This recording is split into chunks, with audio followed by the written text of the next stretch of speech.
Sa kauluhan, National Bureau of Investigation ni sumon sa 18 ka mga kanhi Marines karong Marso 11. Apil sa gipatawag mao ang notary public nga nagpirma sa ilang affidavit. Straight to the point. Ato lang klarohon mahigala sa NBI ha.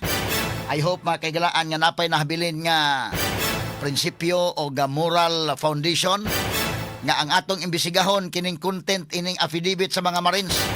Okay lang na imbestigahan at tanan pero medyo lahi mangdagan sa mga plano ng investigasyon daykin. Ang kadto mahigalang musulti mo may gukuron. Tanawa kuno sad ang ilang testimonya. I hope mga kagalaan nga ang NBI mohimo sila sa tinarong balang. Okay, imbestigaran ng mga Marines, tanawa ang mga background nila. Tanawa. Pero tanawa sad ang ilang content sa ilang testimonya. Tanawa sad og dunay kamatuoran kanang ilang mga aligasyon. Malakanyang ipahibaw nga dunay mga botan sa gobyerno nga ipaubos sa 4-day work week subay usab sa conservation measures nga ipatuman sa gobyerno.